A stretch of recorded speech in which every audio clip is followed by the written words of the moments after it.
Hey guys, welcome back. As promised, SSH remote management. That's what the video is all about. In this particular video, as the name suggests, we're going to be taking a look at how to set up remote management using SSH. What are the different configuration commands for it? And again, just like we did for Telnet, we'll do a small little lab about it.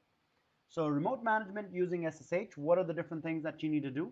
SSH does require you a little bit more in terms of configuration to be done. For example, you need to set up an SSH RSA key for the encryption part of it, which also requires you to set a domain name to get the fully qualified domain name for the key.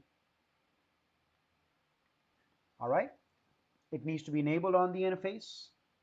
You need to specify the address. Normal stuff that I did with Telnet, this is normal. It does not have the restriction of Telnet. You can do it on the outside interface as well, and we'll try to do it on the outside interface over here as well. SSH does require a username password. Unlike Telnet, where username password was an optional thing, here it's a required component. You can do it based on the local database, which we're going to do over here, or you can do it based on a remote AAA server as well. All right, let's jump into it and see what the configuration commands for doing remote SSH management is. What are the commands? Just like Telnet, you need to enable it on the under the interface by specifying the protocol, the source IP and mask, and the incoming interface. Where do you want to enable SSH on? Again, just like Telnet, it is a per interface protocol. So when it is considered to be true traffic, so you need to enable the service.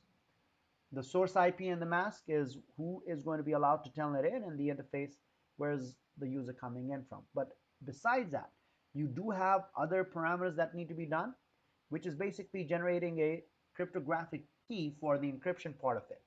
The key size that is specified over here depicts how advanced level of encryption do you want. More encryption, more the advanced, the bigger the number of the key size means a higher level of encryption, but it also slows down things a little bit, but gives you more security.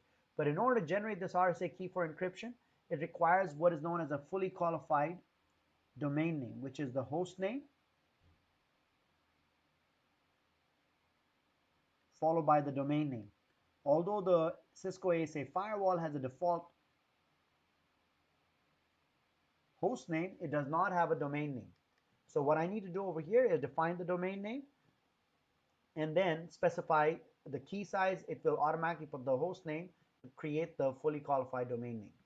Once that's done, then I'll create my username password and set up my authentication for SSH. This is wrong over here. It should be SSH authentication through the local. Again, local has to be uppercase local. It is case sensitive. If you put local, just like I showed you with Telnet, it would give you an error. So based on this, let's go ahead and do a lab.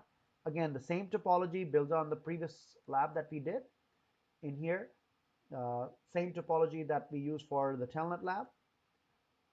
This is building on the Telnet lab. Configure remote management on the ASA firewall from the inside, the DMZ3, and an outside network using SSH. It should only be allowed from 10.11.11.0 from the inside, 192.168.3.0 from the DMZ3 network, and this particular host, which is router to 192.1.20.2 from the outside. SSH management should use the local username password for the authentication. So how do I go about doing it? On the ASA, let's start from the first one, SSH. In order to do that, I need to define my domain name.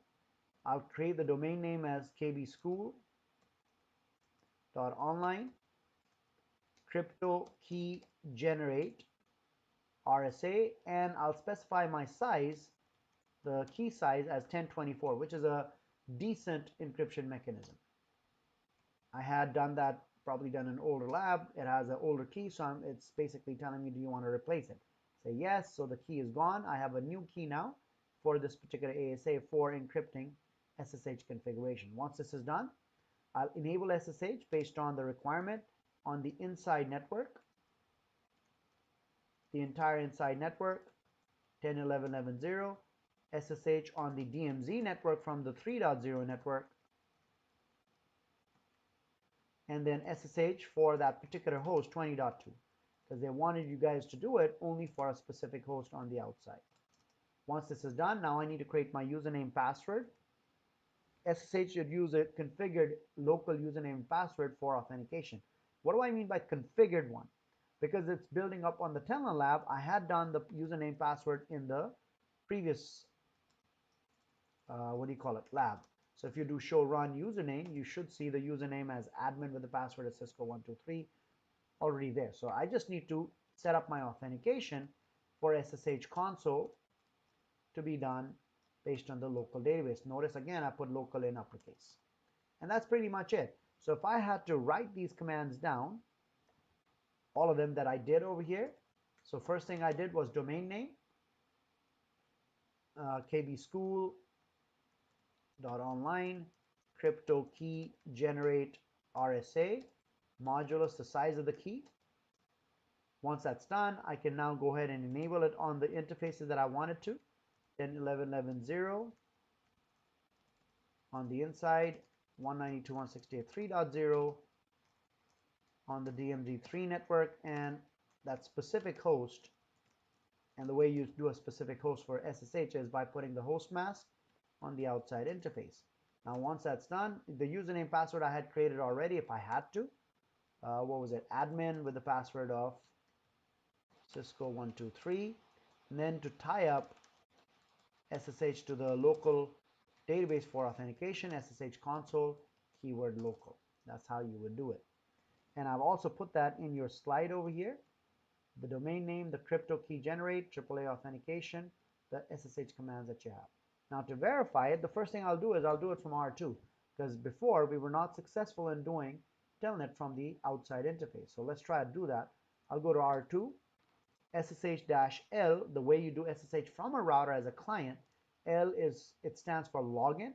So this is my username, and I want to Telnet or SSH into 20.10, which is the ASA firewall on the outside. It prompts for a password, which is Cisco123, and I'm in. All right. So I could SSH in from the outside, from the R2 interface. If I do it from R1, I should be able to do it again. SSH-L, L stands for login, and the IP address from the inside is 10.11.11.10. Sorry, the username I need to specify as admin 10.11.11.10, and the password will prompt. There you go, I'm in.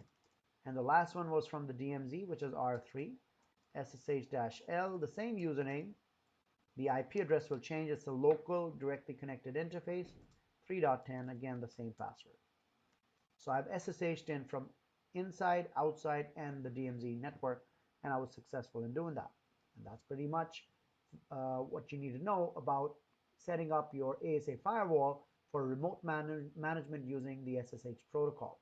In the next video, we're going to take a look at the ASDM capabilities of the ASA firewall. Do join us. Hope you guys enjoyed it.